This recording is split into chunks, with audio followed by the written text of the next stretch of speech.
আমরা এখানে দেখতে পাচ্ছি হুগলি মডেল ক্রসিং এর উদ্যোগে ক্লাস 10 এর ছাত্রছাত্রীরা বিজ্ঞান বিষয়ক প্রজেক্ট ধরেছে। তারা দেখি একটা নতুন প্রজেক্ট ধরেছে। এটা কি? তো এটা হচ্ছে আমাদের শব্দ চলাচলের মাধ্যম। যখন মানে যখন এই ফোন টেলিফোন মানে যোগাযোগের মাধ্যম ছিল না, সর্বপ্রথম এটা ইউজ ছিল। আর বর্তমানে তো আমরা আধুনিক যুগে দেখতেছি যে এটা অনেক মানে টেলিফোন রিসিভার আছে। আমার একটা প্রশ্ন, তো আপনি এই আধুনিক যুগে এত অত্যাধুনিক প্রযুক্তি থাকার পরে আপনারা এটা কেন করছেন? এটা করার মানে আমাদের মূল কারণ হচ্ছে যে আমরা কিছু জানা মানুষ কিভাবে বসবাস করছে এবং তাদের ভবিষ্যৎ মানে অতীতে তারা কিভাবে জীবনযাপনের মাধ্যমে তাদের জীবনটা এই পর্যায়ে এগিয়ে নিয়ে ঠিক আছে। তো আমরা যখন আমরা সায়েন্সে যখন পড়লাম আমাদের একটা তরঙ্গ শব্দ তরঙ্গ এই বিষয়ে তো এখন আমাদের স্যার এখন বললো যে তোমরা যত বর্তমান যুগে এসেছো, তো আমরা বর্তমান যুগে ফোন ইউজ করি, টেলিফোন ইউজ করি, অনেক কিছু যোগাযোগের মাধ্যম আছে। তখন স্যার বললো যে বলো তো যে আগের মানুষগুলো যারা ছিল মানে অতীত অনেক 100 বছর 200 বছর আগে কিংবা 50-60 বছর আগে যে ওরা কিভাবে যোগাযোগ করে।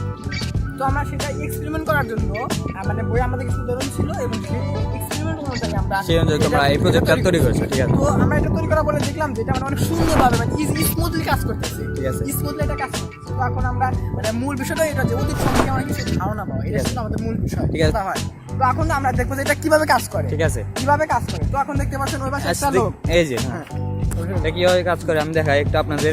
এই যে দেখেন এই সূক্ষ্ম তার আপনারা দেখতে পাচ্ছেন।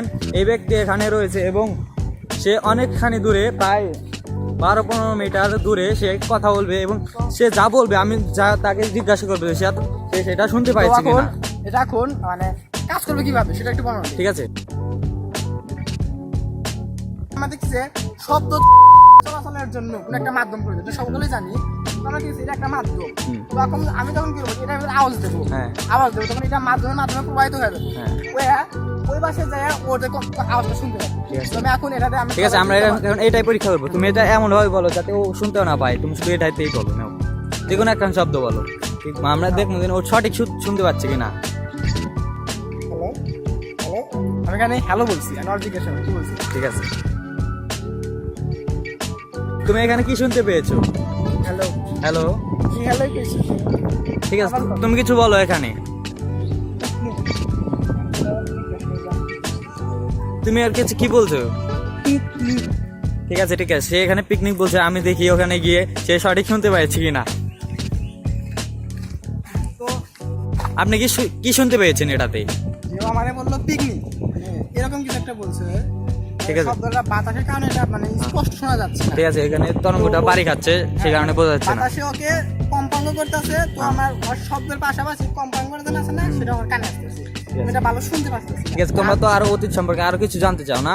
এরকম প্রজেক্ট আরো আসবে ভবিষ্যতে। অবশ্যই ভবিষ্যতে আরো আসবে, কিংবা আমরাই নিজেরা কি করে আমরা আগেরকার মানুষের যে এক্সপেরিমেন্ট গুলো করছে তাদের সম্পর্কে ধারণা পাবো। ইনশাল্লাহ পরবর্তী ভিডিওতে নতুন কোনো প্রজেক্টে আমরা কাজ করবো এবং সেই ভিডিওতে আপনারা সবাই দেখবেন। ঠিক আছে, অবশ্যই আপনারা চোখ রাখবেন। আমরা আরো নতুন নতুন প্রজেক্ট নিয়ে হাজির হব। ধন্যবাদ।